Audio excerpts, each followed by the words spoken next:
2018 with a Bachelor of Science in Criminal Justice with a concentration in law enforcement, summa cum laude, an overall GPA of 3.9. He completed his graduate degree in May of 2019 with a 4.0 GPA. Since graduating from Missouri Western, JD completed the Missouri Highway Patrol Police Academy and is now a trooper with the Missouri Highway Patrol. It is with the greatest pleasure and pride I am pleased and privileged to introduce our keynote speaker, Trooper James D. Scrivens.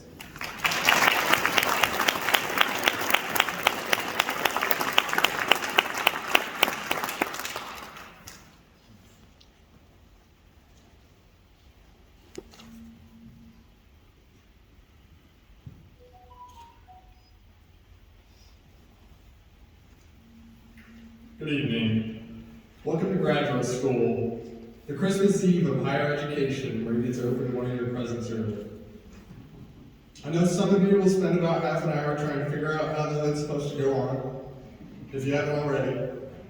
I did the same thing, there's no shame in that. I don't even think I'm wearing a suit. I want to thank you for the invitation to speak tonight.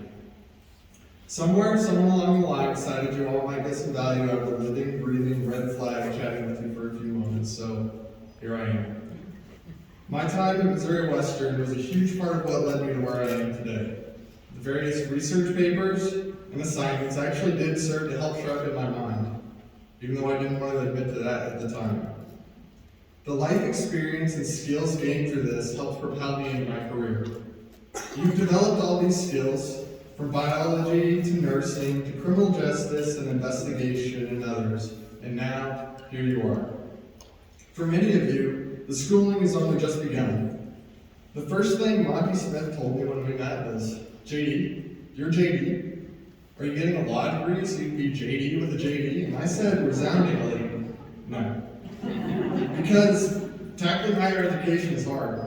And the ability and desire to keep pushing through to this day cannot be overstated. I'm here to tell you that you all put in amazing work. You've done this while also balancing things like your work, faith, family, and friends. Enjoy this day. The pomp and the ceremony are here to cap your time dedicated to this pursuit of knowledge. Congratulations on reaching that goal. You've shown you can make it as an academic. You have all the tools you need to succeed. You've been taught by some of the best, experts in their craft. And moving forth in the world with accumulation of that knowledge is a powerful thing. However, don't understate the value of the hardship and adversity you've overcome during this time. I know from personal experience just how difficult the last few years have been. Getting this degree is no easy task. You've had to balance dozens of spinning plates in hopes that they won't fall and shatter on the ground. Don't undervalue this life experience. You see, through hardship you become better. The conflict and struggles you process in your mind create new ways of thinking about things.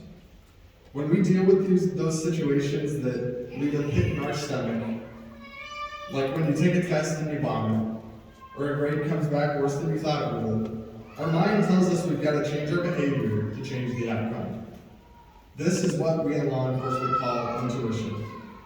So let's talk about another time you get a pit in your stomach, your daily commute. Whether we like it or not, our brain tends to live on a tally system. Not to get too far into the weeds here, but who in this room has seen one of my colleagues on the way to work? Okay, the rest of you are lying for me. Undeniably, quite a few of us have. I'm not going to ask how many have had face-to-face contact because I would probably get escorted out of here. However, do you ever find yourself looking at that one overpass, or in that one median, or driving on that one certain road? Why do you do that?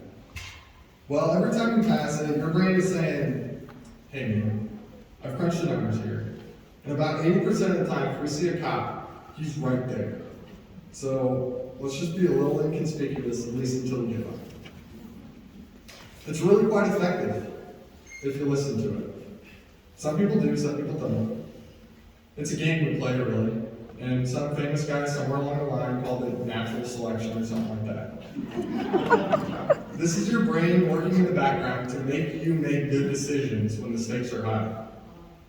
You don't keep a map in your car tracking all those ticket monkeys as they're out there spreading hate and discontent with you. No, probably not, unless you're my NASCAR driver with a fiance. I tend to think back to a stop I made a couple of years ago. I was driving along, minding my own business, when somebody drove by me. It took little more than a cursory glance to notice he hadn't been to the DMV since the Obama administration. I made a quick traffic stop.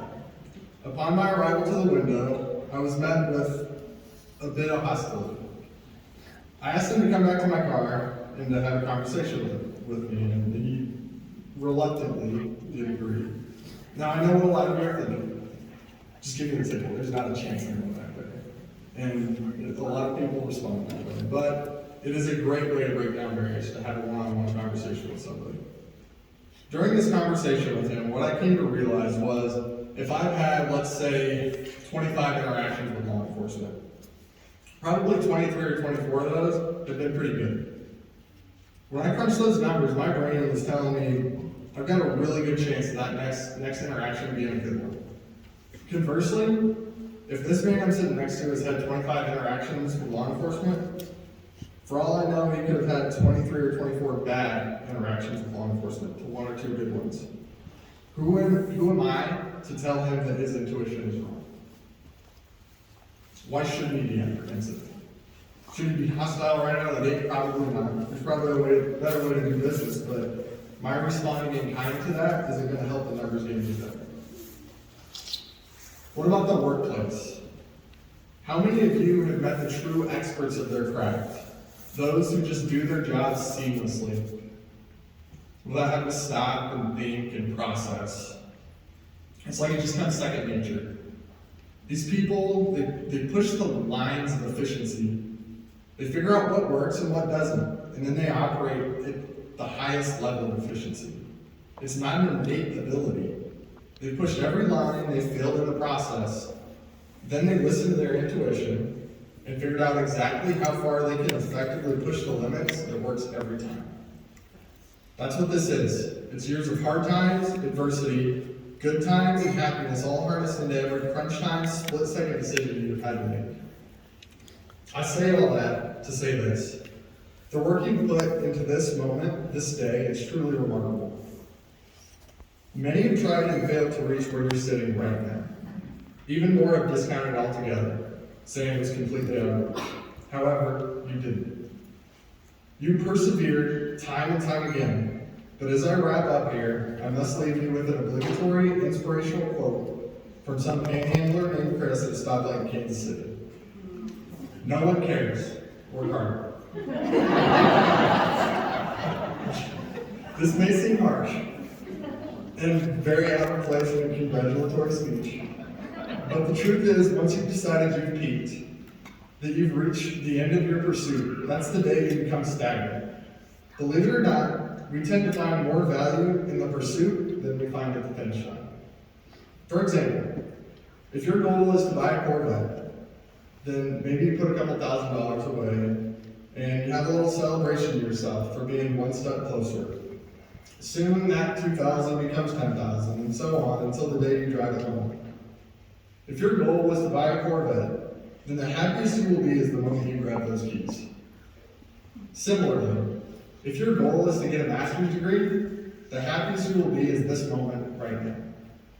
However, if your goal is to change the world, then I'm here to congratulate you on your first of many rewarding, wonderful, substantial steps. Don't let this be the finish line. Don't let this graduation be the reason you stop learning.